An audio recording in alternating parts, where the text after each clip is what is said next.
नमस्कार. आम्ही बिरहन महाराष्ट्र कॉलेज ऑफ कॉमर्स राष्ट्रीय सेवा योजना अंतर्गत प्रतापगड ग्रुपचे मेंबर्स आज आम्ही इथे एक छोटेसे पटनाटक सादर करणार आहोत. तर आमच्या पटनाटकाचा विषय असा आहे की चित्रपटाचा नव्या पिढीवर होणारा परिणाम. तर चला बघूया हे लोक काय सांगतात आपल्याला. चला पाहूया पुढे काय होईल.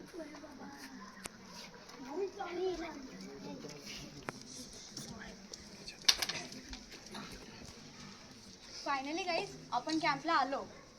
हो, मजा करूया. आपण मजा करणार आलो, काम करायला घ्या चालू. काय आल्या आल्या काम करायचंय? मग या आपण सेवा करायला आलो. चला चला लागूया कामाला. काय रे पोरावनो, कोण तुम्ही? काय रे बाहेर का तू काय करतो इथं? अरे ही माझी शाळा आहे. हा. मग तुझं नाव काय? माझं नाव पुष्पा. कागद उचलतो. अरे आता सांगितलं नाही का तुला? पुष्पा जिंकेगा नाही साला. मी नाही उचलत.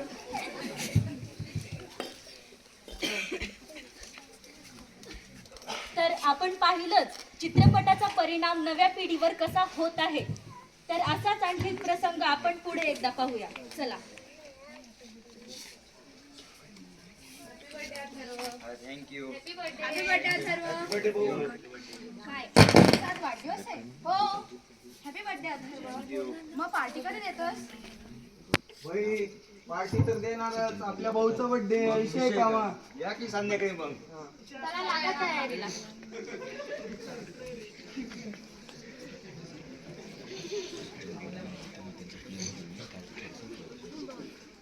आपल्या भावाचा बर्थडे, खायचं प्यायचं मजेत राहायचं.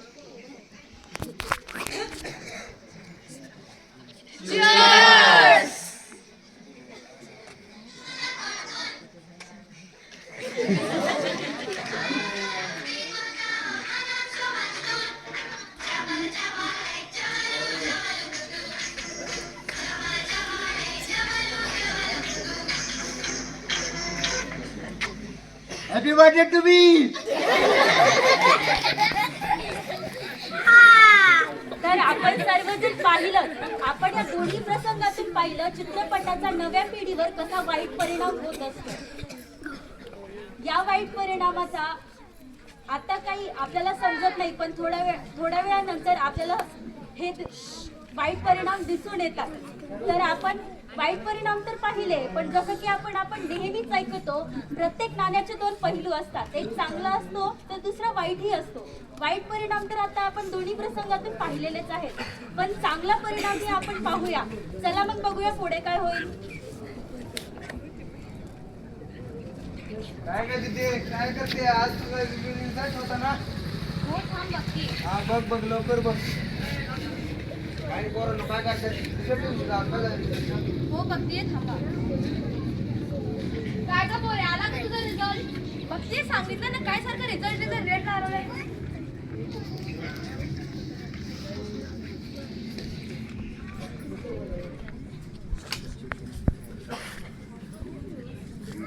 मी नापास झाली.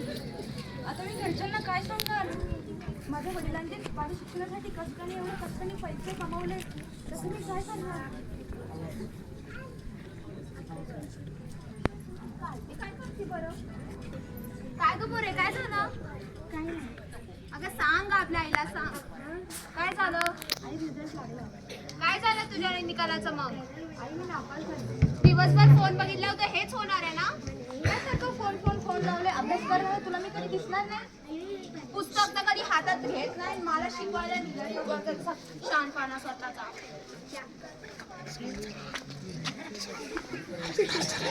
काय मागते कसे तुम्ही?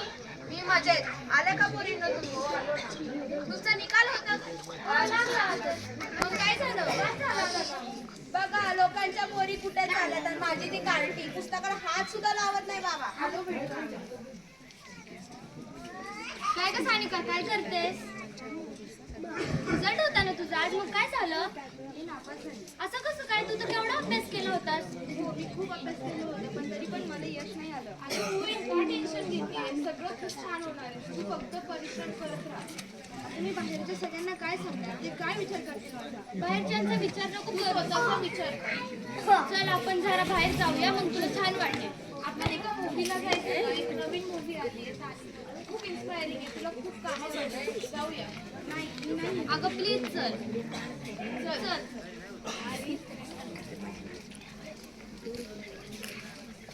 प्रसंग पुढचा चित्रपट पाहिल्यानंतर. मग कशी होती मूवी? अरे मूवी तर खूप मोटिवेशनल होती. हो बोलले होते ना तुला मी. हो आता मी घरी गेल्यास अभ्यासाला सुरुवात करणार. चल येतो आम्ही. बाय.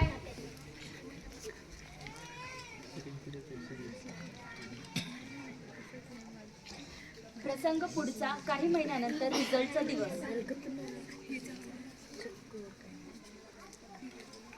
चला चला आज दीदीचा रिझल्ट आहे. काय ग आला का रिझल्ट? मी बघतीये पण मला खूप भीती वाटते. तुम्ही नाही तू बघ आम्ही आहे तुझ्या समोर. काय ग पोरे आला का तुझा निकाल? हा ना बघतीये. आई मी पास झाली. शेवटी मी माझी झाली. तुला यश मिळालं. अभिनंदन. हो अभिनंदन. तर सर्वांना आपण पाहिलंच पहिल्या प्रसंगात आणि नंतरच्या प्रसंगात वाईट आणि चांगला चित्रपटामुळे परिणाम कसा होतो. चित्रपट आपण पाहतो पण त्यातून काय घ्यायचं हे शेवटी आपल्या मनावरच असतं. कसा चित्रपट पाहायचा. चित्रपट हे आपल्या समाजाचा एक प्रतिबिंब आहे पण ते चित्रपट सुद्धा चांगलं आणि वाईट हे दोन्ही शिकवतात. पण ते चित्रपट कसे पाहायचे आणि कसे बघायचे कोणते निवडायचे हे आपण ठरवले पाहिजे.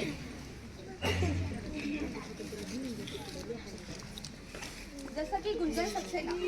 गुंजन सक्सेना हे नाव ऐकल्यास तुम्हाला कारगिल युद्ध तर आठवलेच असतील. गुंजन सक्सेना ही पहिली भारतीय महिला होती की भारताच्या युद्धभूमीवरती जाऊन लढाई केली होती व आपल्या भारताचे नाव रोशन केले होते. जसे की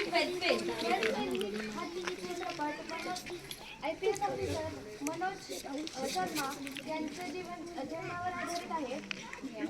या चित्रपटात आपल्याला असं पाहायला मिळतं की सर मनोज सर हे 12वी नापास होतात तरी सुद्धा ते हार न मानता नितांत प्रयत्न करून भारतातील अवघड परीक्षा UPSC ही पास करतात आणि आपल्याला ह्या चित्रपटातून अशी प्रेरणा मिळते की अपयश ही यशाची पहिली पायरी आहे. जसे की आनंदी गोपाळ या चित्रपटात आनंदीबाई ह्या भारतातील पहिल्या डॉक्टर महिला आहेत. त्यांच्याकडून बऱ्याच काही युवकांना वेगवेगळ्या दृष्टीने मुलींना स्पेशली की बऱ्याच काही गोष्टींचं कळतंय. जसं की धर्मरक्षक संभाजी छत्रपती संभाजी महाराज.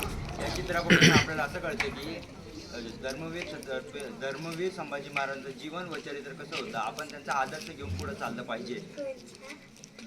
चला मग आज सगळ्यांनी मिळून एक संकल्प करूया की आज की आपल्या मुलांनाही आणि आपणही एक आदर्शवान चित्रपट पाहू आणि आपल्या मुलांनाही चांगले वळण चांगले आदर्श मिळण्यासाठी त्यांनाही ते आपले चांगले चित्रपट